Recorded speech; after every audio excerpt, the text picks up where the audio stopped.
আসসালামু আলাইকুম। কেমন আছেন সবাই? আশা করি সবাই খুব ভালো আছেন। আজকে নতুন ভিডিওতে আপনাদের স্বাগতম। তো অনেকদিন পর ঈদের পর আপনাদের সাথে নতুন একটা ভিডিও দিচ্ছি। তো আশা করি সবাই ভালো আছেন। সবাইকে ঈদ মোবারক জানাচ্ছি। তো আজকে আপনাদের যারা স্কিল ওয়ার্কার আছেন এবং নন স্কিল ওয়ার্কার আছেন তাদের জন্য আজকে এই ভিডিওটা। তো আজকে মূলত এই ভিডিওটা হচ্ছে যারা ইংলিশ মোটামুটি বুঝেন এবং জানেন, ইংলিশে টুকটাক কথা বলতে পারেন তাদের জন্য আজকে এই ভিডিওটা।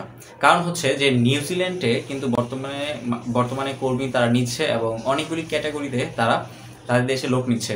আপনি যদি ভালো পরিমাণ বেতনে কাজ করতে চান তাহলে কিন্তু নিউজিল্যান্ড আপনার জন্য একটা উপযুক্ত জায়গা। বর্তমান সময়ে কিন্তু নিউজিল্যান্ডে যেসব মানুষজন নিচ্ছে তারা কিন্তু দেখা যায় স্কিল ওয়ার্কার নিচ্ছে এবং নন স্কিল ওয়ার্কারও নিচ্ছে। এবং নিউজিল্যান্ডে সবচেয়ে বড় যে ব্যাপারটা হচ্ছে সেটা হচ্ছে নিউজিল্যান্ডের স্যালারি কিন্তু অন্যান্য দেশের তুলনায় অনেক বেশি। আপনি ইউরোপের সেনজেন এবং নন সেনজেনের যেসব দেশ মানে যাবেন বা যেতে চান সেগুলির তুলনায় কিন্তু নিউজিল্যান্ডের মানে যে আপনার যে স্যালারিটা সেটা কিন্তু অনেক বেশি হয়ে থাকে। 3,000 থেকে আপনার $4,000 স্যালারির মতন হয়ে থাকে। তো এখন কথা হচ্ছে যে আপনি নিউজিল্যান্ডে আসলে কারা যাবেন? তো যারা যারা ইউরোপে সেনজেন এবং নন সেনজেনে যেতে যাচ্ছেন এবং যারা আপনারা বুঝতে পারতেছেন না যে বর্তমান কোন সময়ে কোন দেশে গেলে আপনাদের ভালো হইতে পারে, তো তারা আপনারা নিউজিল্যান্ডে যাওয়ার জন্য ট্রাই করতে পারেন। তো বর্তমানে নিউজিল্যান্ডে অনেকগুলি কাজের ক্যাটাগরিতে লোক নিচ্ছে, সেগুলি আমি বিস্তারিত বলবো। তো আপনি যদি আমার চ্যানেলে নতুন হয়ে থাকেন এখনই সাবস্ক্রাইব করে পাশে থাকা বেল আইকনকে এনেবল করে দিন যেন আমাদের নতুন ভিডিও আপনি সবাইকে দেখতে পারেন। আমি কিন্তু ইউরোপের সেনজেন এবং নন সেনজেন সহ মিডল ইস্টের যেসব দেশ আছে এগুলির নতুন যে আপডেট আসে সেগুলি দেওয়ার চেষ্টা করি। তো এখন আপনাদের বলবো যে নিউজিল্যান্ডের কাজের কি ক্যাটাগরি আছে আর যেতে কত টাকা লাগে, কত সময় লাগতেছে সেটার বিষয় হচ্ছে আপনার দেখা যায় 35 দিনের মধ্যে আপনার কিন্তু ভিসা আপনার যে ওয়ার্ক পারমিট সেটা কিন্তু 35 দিনের মধ্যে বর্তমানে পাবেন। আর হচ্ছে ভিসার যে সময়টা সেটা কিন্তু 1 থেকে 1.5 মাসের মধ্যে আপনার এজেন্সি যদি ভালোভাবে কন্ট্যাক্ট করে নেন তাহলে কিন্তু তারা আপনার কন্ট্যাক্ট অনুযায়ী 3 মাস বা 3.5 মাসের মধ্যে কিন্তু তারা আপনাকে নিউজিল্যান্ডে পাঠিয়ে দিতে পারবে। টোটাল প্রসেসিং তারাই করবে, সব কিছু করে কিন্তু 3 মাস বা 3.5 মাসের মধ্যে কিন্তু তারা আপনাকে নিউজিল্যান্ডে পাঠিয়ে দিতে পারবে। তো এর জন্য কত টাকা লাগতেছে এটা ভিডিও শেষে বলবো। তো এখন আপনাদের বলি যে এখানে কাজের ক্যাটাগরিটা কি। কনস্ট্রাকশন সেক্টরে যেগুলি কাজ আছে, কনস্ট্রাকশন সেক্টরে কাজ আছে, তারপরে হচ্ছে আপনার হোটেল রেস্টুরেন্টের কাজ আছে, তারপর আপনার হচ্ছে ডেইরি ফার্মের কাজ আছে। তো এই 3টা ক্যাটাগরির কাজ সেখানে আপনারা করতে পারবেন। নিউজিল্যান্ডে সবচেয়ে বেশি স্যালারি যেই কাজটা হচ্ছে সেটা হলো কনস্ট্রাকশন সেক্টরে। তো কনস্ট্রাকশন সেক্টরে আপনার হচ্ছে welder, mason, tiles mason, painter, electrician, তারপর steel fixer, carpenter, rod binder, backhoe operator, crane operator, এইগুলি কাজে করতে পারবেন। তো এগুলি স্যালারিটা কিন্তু অনেক বেশি এখানে অনেক স্যালারিটা বেশি দেয়। তারপর এছাড়া এই কনস্ট্রাকশন সেক্টর বাদ এরপরে আপনি যে কাজটা করতে পারবেন সেটা হচ্ছে হোটেল রেস্টুরেন্টে কিন্তু আপনার যারা হোটেল রেস্টুরেন্ট কাদের জন্য, যারা আপনারা মোটামুটি ইংলিশ জানে এবং ইংলিশে টুকটাক কথা বলতে পারে, হোটেল রেস্টুরেন্টের কাজটা হচ্ছে তাদের জন্য। হোটেল রেস্টুরেন্টে হচ্ছে pizza maker, cook, chef, waiter, restaurant boy, cleaner. আপনারা কিন্তু এই কয়টা কাজে এখানে কাজ করতে পারবেন। হোটেল রেস্টুরেন্টের কাজে এই কয়টা কাজ সেখানে আছে, আপনারা এই কয়টা কাজ কিন্তু করতে পারবেন। এই কয়টা কাজের মধ্যে কিন্তু আপনাদের অবশ্যই ইংলিশ কম বেশি জানতে হবে। আপনারা মোটামুটি ইংলিশে কথা না বলতে পারলেও বুঝতে পারেন এরকম কিন্তু জানতে হবে। আর আপনাদের অবশ্যই ইংলিশের মোটামুটি চর্চা থাকতে হবে। যা আপনারা এসএসসি ইন্টার পাস কিন্তু অবশ্যই থাকতে হবে, নাহলে কিন্তু আপনারা এখানে ভিসা পাবেন না। অবশ্যই শিক্ষিত হতে হবে। আর তারপরে হচ্ছে আপনার ডেইলি ফার্ম বলতে হচ্ছে সেখানে ঘোড়ার ফার্ম আছে আর হচ্ছে গরু, অস্ট্রেলিয়ান যেসব গরু এইগুলির ফার্ম আছে। এটা কিন্তু প্রচুর পরিমাণ চাহিদা, অস্ট্রেলিয়ান যেই গরুগুলি এগুলির ফার্ম আছে সেখানে প্রচুর পরিমাণ চাহিদা, প্রচুর পরিমাণ কর্মী তারা নিবে। তো এখন বেতনের বিষয়টা বলি। যারা অদক্ষ মানে নতুন তাদের সর্বনিম্ন বেতন হচ্ছে আপনার $2,500 থেকে $3,000। আর যারা পুরনো বা অভিজ্ঞ তাদের কিন্তু 3,000 থেকে $4,000, $4,500, $5,000 পর্যন্ত তাদের স্যালারি। এখানে কিন্তু অনেক বেশি বেতন দেয় তারা। $3,000 যদি আপনি হিসাব করেন বাংলাদেশে দেখা যায় আপনার 3 লাখ আপনার 20,000 30,000 টাকা এরকম চলে আসবে। তো এরপরে আপনার শিক্ষাগত যোগ্যতা যেসব সার্টিফিকেট লাগবে সেটা হচ্ছে অবশ্যই এসএসসি, এইচএসসি আপনার থাকতে হবে। তারপরে আপনার ইংরেজি ভাষা অবশ্যই আপনার জানতে হবে, ইংরেজি ভাষা না জানলে কিন্তু আপনার হবে না। আপনার ডকুমেন্ট কি কি লাগবে, এখন ডকুমেন্টের কথাটা বলি। কি পাসপোর্ট লাগবে আপনাদের, ছবি লাগবে 4 কপি, এবং পুলিশ ক্লিয়ারেন্স লাগবে, পুলিশ ক্লিয়ারেন্সের সার্টিফিকেট লাগবে। অভিজ্ঞতা সনদ যদি আপনি থাকে, আপনি যদি অন্য কোনো কোম্পানিতে বা বাইরের কোনো দেশে যদি আপনি কাজ করে থাকেন, সেখানে আপনার যে অভিজ্ঞতা সনদ আছে তারা এটা অভিজ্ঞতা সনদ দেয়, সেটা আপনার অবশ্যই থাকতে হবে। আর আপনি দেশে যদি কোনো ফার্মে কাজ করেন, অবশ্যই সেই ফার্ম থেকে আপনি একটা ভিডিও করে নেবেন। যখন আপনি এজেন্সির মাধ্যমে যোগাযোগ করবেন, এজেন্সির মাধ্যমে ফাইল সাবমিট করতে দেবেন, তখন যদি আপনি এই ভিডিওটা সাথে দেন তাহলে কিন্তু আপনার একটা প্লাস পয়েন্ট হতে পারে। আপনার এই ভিডিওটা যদি তারা তাদের কাছে কোম্পানিতে পাঠায় তাহলে কিন্তু আপনার জন্য ভিসা পেতে বা আপনার ওয়ার্ক পারমিট পেতে আপনার সুবিধা হবে।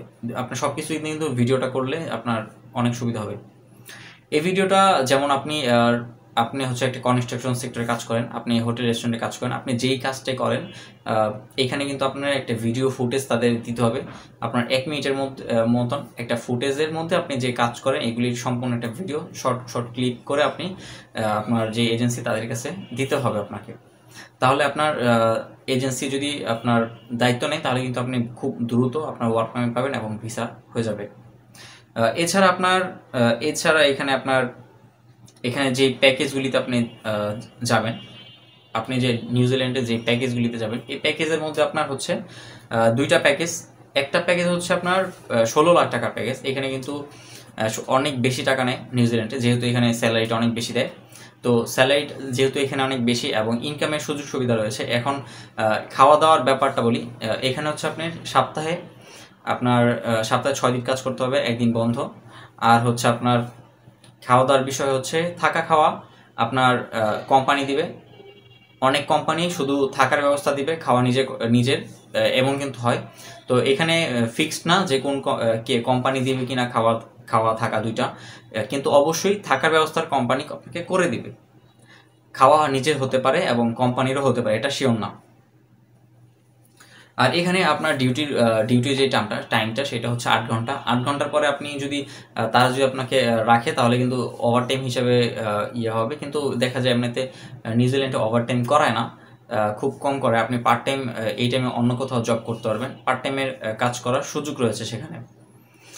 এছাড়াও আপনি এখানে যে প্যাকেজগুলি, আপনি যাওয়ার যে প্যাকেজ সেটা হচ্ছে আপনার নিউজিল্যান্ডে যেতে অনেক এজেন্সিরা আপনার 14 থেকে 16 লাখ টাকা পর্যন্ত নিতেছে বর্তমানে। দেখা যায় ইটালিতে গেলে যেমন অনেক টাকা খরচ হয়, এখানেও কিন্তু সেম, এখানে ইটালি থেকে একটু বেশি টাকা খরচ হয়। কারণ ইটালি থেকেও এখানে ইনকামের যে সেটা সোর্স অনেক বেশি, আপনি ইনকাম করতে পারবেন।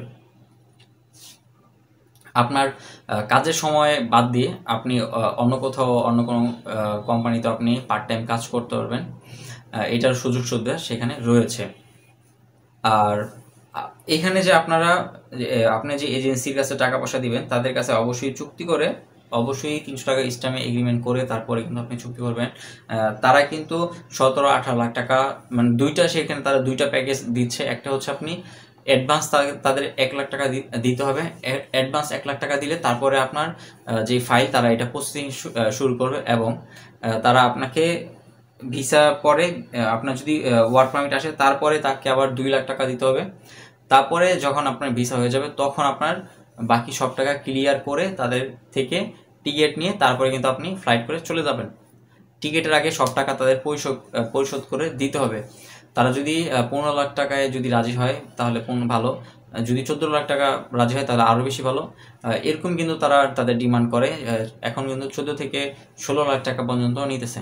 আবার সেকেন্ড আপনার যেটা তাদের রিকোয়ারমেন্ট সেটা হচ্ছে কি, সেকেন্ড সেটা হচ্ছে প্যাকেজ, মানে প্যাকেজ 2 যেটা তারা এখন নিতেছে সেটা হলো 17 লাখ বা 18 লাখ টাকা করে প্যাকেজ 2 নিতেছে। আপনার অগ্রিম কোনো টাকাই দিতে হবে না, কিন্তু আপনার যৌথভাবে তাদের ব্যাংকে, মানে আপনি আর তাদের মাধ্যমে একটা যৌথ অ্যাকাউন্ট করে তারপরে ব্যাংকে আপনার টাকাগুলি সেই ব্যাংকে জমা রাখতে হবে। যেমন তারা যদি 18 লাখ টাকায় রাজি হয় 18 লাখ টাকা, 20 লাখ টাকা রাজি হলে 20 লাখ টাকা, যে টাকায় তারা রাজি হবে আপনার সাথে আপনার চুক্তিতে, সেই টাকা আপনি ব্যাংকে রেখে তারপরে তাদের এগ্রিমেন্টে সিগনেচার করে ততদিন পর্যন্ত আপনার অপেক্ষা করতে হবে, যতদিন পর্যন্ত না তারা আপনার কাজটা সম্পূর্ণ করে। এটার মেয়াদ এমন হতে পারে যদি 6 মাসের মধ্যে তারা আপনাকে না পাঠাতে পারে তাহলে আপনার টাকা আপনি ফেরত পেয়ে যাবেন, এবং যদি 6 মাসের মধ্যে আপনি এই এগ্রিমেন্টটা এরকমই হয়, 6 মাসের মধ্যে যদি তারা আপনাকে পাঠায় তাহলে এই এই যেই টাকাটা সেই টাকাটা তারা মানে নিয়ে যাবে, আর আপনি চলে যাবেন, আপনার ফ্লাইট হবে, আর তারা সেই টাকাটা পেয়ে যাবে। আর যদি আপনার ফ্লাইট তারা করায় নাইতে পারে, আপনি যেতে না পারেন, তাহলে এই টাকাটা আপনি রিটার্ন পেয়ে যাবেন। এটা হচ্ছে এটাতে একদিকে সুবিধা এবং অন্যদিকে অসুবিধা। সুবিধা এই হচ্ছে যে আপনার কোনো রিস্ক নিতে হচ্ছে না, যেই টাকা আপনি দিচ্ছেন সম্পূর্ণটাই আপনার থাকছে। যদি সে নিতে পারে তাহলে সম্পূর্ণটা আপনার দিতে হবে, কিন্তু 3-4 লাখ টাকা আবার এখানে বেশি দেয়, 3-4 লাখ টাকার মতন এখানে বেশি যাচ্ছে, মানে এটা একটা রিস্ক নেওয়া হচ্ছে। আর সেখানে হচ্ছে প্রথম যেই প্যাকেজটা সেখানে তাদেরকে আপনার 14 লাখ বা 15 লাখ 16 লাখ টাকা দিয়ে আপনার কাজ শুরু করতে হবে, কিন্তু তাদের প্রত্যেক ধাপে ধাপে আপনার নিজের টাকা দিতে হবে, এবং যদি তারা আপনাকে না নিতে পারে শেষ পর্যন্ত তাহলে পুরো টাকাটা তাদের আপনাকে ফেরত দিবে।